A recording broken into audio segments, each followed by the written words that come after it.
Good afternoon. I'm 14 First Alert meteorologist Arden Gregory, and we are still on alert. The heat wave continues through Wednesday, so we've still got about a week left in this extensive heat wave.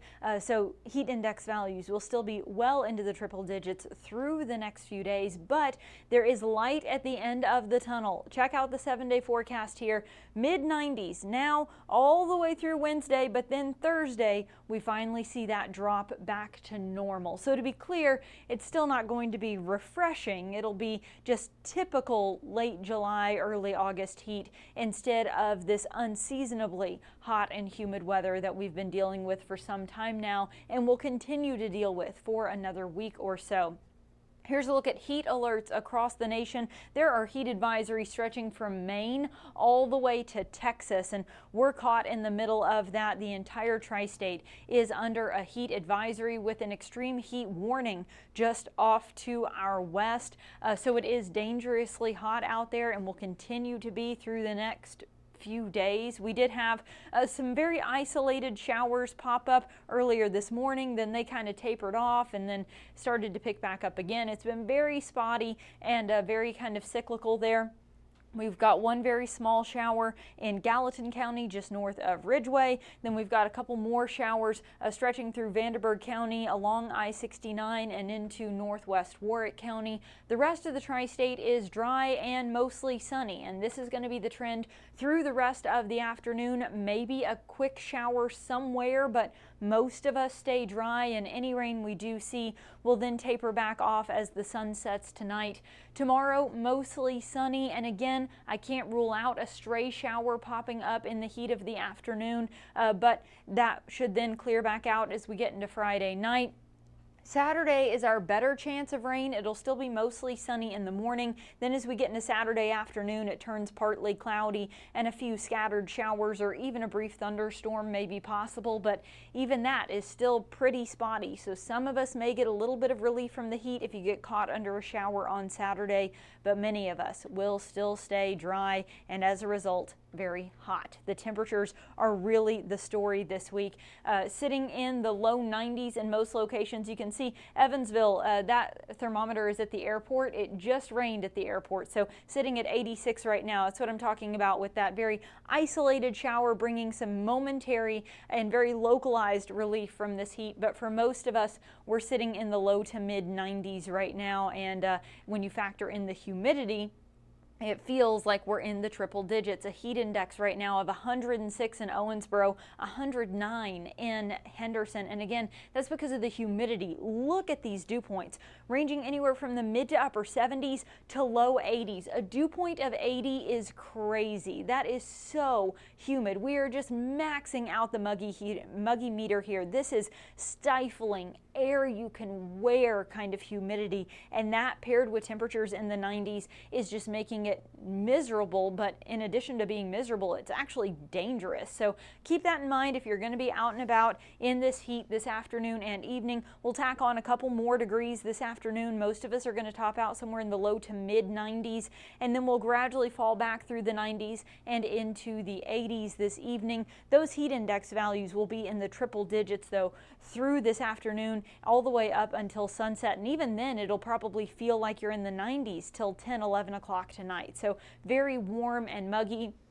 Overnight, we only drop back into the mid to upper 70s under mostly clear skies. And then as we get into tomorrow, much of the same. Mostly sunny, hot, humid, maybe a stray shower, but most of us will stay dry with temperatures climbing into the mid 90s. That heat index will likely peak somewhere around 106.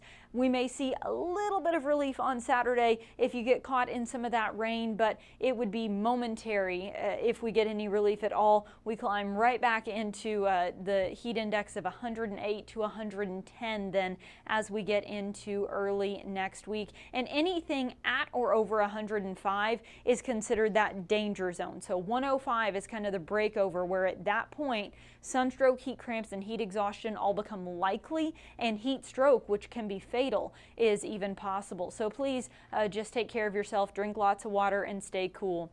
This is just another way to visualize that same heat risk we were talking about. So there's a major risk of heat-related illness through the rest of today and throughout the day tomorrow. With that isolated chance of rain on Saturday, we see a little bit of relief. We're sort of at the cusp of a moderate to major heat risk there, but it doesn't last. We're right back into that major risk by Sunday. And look at this, by Monday and Tuesday, we even see some spots of purple showing up. That's an extreme risk of heat-related illness by early next week, but I mentioned there was light at the end of the tunnel. Here it comes. By Wednesday, a cold front starts to dip down from the northwest. You can see that relief on the way. We're still in a moderate to major heat risk. It'll still be hot here on Wednesday, but it'll be cooler to the north, and that air will then filter into the tri-state on Thursday. So we still got to get through the next 7 days or so, but there is finally one day we are not on alert on the 7-day forecast. So we have these first alert weather days for this heat wave through the weekend and the first half of next week. But by Thursday, the heat finally breaks. And by that, I mean we return to just normal summertime hot instead of dangerously summertime hot, with highs in the upper 80s and heat index values in the 90s.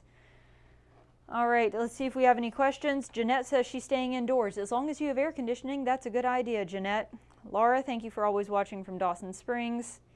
Yes, we are all under a heat advisory, and I think we'll probably see that extended because, like I said, it'll be hot well into the middle of next week. And so, yeah, I would just encourage you, if you can, adjust any outdoor plans, do things very early in the morning or later in the evening. We saw an example of that yesterday with Drums on the Ohio. They pushed the whole event back a little bit to give it a little more time to cool off. So just things like that, just to accommodate the heat, I would highly recommend. And if you are going to be outside, fans, lots of water, dress appropriately, do everything you can to just keep yourself cool. All right, I'm going to go ahead and wrap up the forecast, but don't go anywhere. Jamie and Rob will be right back with your latest news headlines. Stay informed on your local news and weather throughout the day by watching the 14 First Alert streaming shows. At 8:30 a.m., get your First Alert forecast to plan the day ahead and catch up on the news that happened overnight with the 14 News Sunrise team. In the afternoon, get the latest headlines, forecasts, and a preview of the stories we're working on with the 14 First Alert streaming show at 2:30. And get an in-depth look at the 14 First Alert forecast so you're ready for the next big thing with the 14 First Alert weather show at 9 p.m. Watch the 14 First Alert streaming show that fits your schedule and works best for you. Streaming on your phone by downloading the 14 News app and the 14 First Alert weather app. On your smart TV by using the 14 News streaming app. And stream anytime on Facebook, YouTube, or on 14news.com. Stay connected and stay informed by watching the 14 First Alert streaming shows on your favorite streaming devices.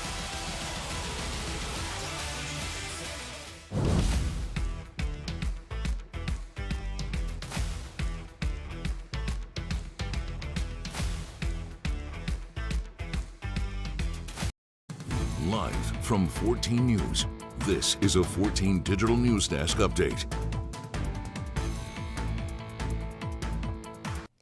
Good afternoon, everyone. Thanks for joining us for our 2:30 streaming show. I'm Jamie French. And I'm Robinson Miles. Well, as you join us this Thursday, we have a lot going on across the tri-state. We've got 3 stories we want to highlight for you, so let's just go ahead and jump right in.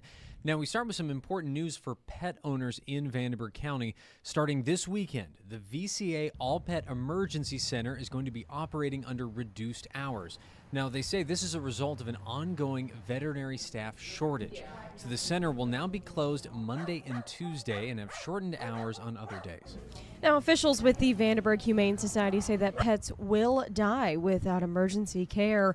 The center is referring pet owners to other emergency centers if they need help outside of the new hours.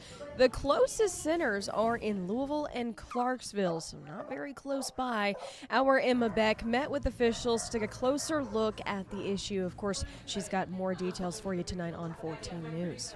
It seems like with a lot of the things that we've been covering recently, a lot of it, road construction, whatever, Yeah. It's all about planning ahead. Now, this seems like the sort of thing that maybe if you just plan ahead, but that's what makes it scary is that this is an emergency resource. Right, absolutely. Yeah, and of course, Louisville and Clarksville are the other options, I guess, close by, but still far away. So like Rob said, I know those emergencies happen, but make sure you try to keep that in mind. Now we have a slightly more positive development out of Oakland City. We're going to switch tracks to now. A new development is underway there. Now, they say the area hasn't seen a project like this in decades. New Hope Services held a ribbon cutting at the new Oakland Gardens neighborhood. Yeah, it's a duplex complex. It's located near the intersection of State Road 57 and Main Streets. Now, officials say that the project took over 4 years to complete since the planning started. The neighborhood features both two-story and ranch-style duplexes ranging from about 1,200 to 1,400 square feet. In total, 24 new units will be available when all is said and done here. They do expect tenants to move in around early September. Our Gabe Pontonis was there for that ribbon cutting.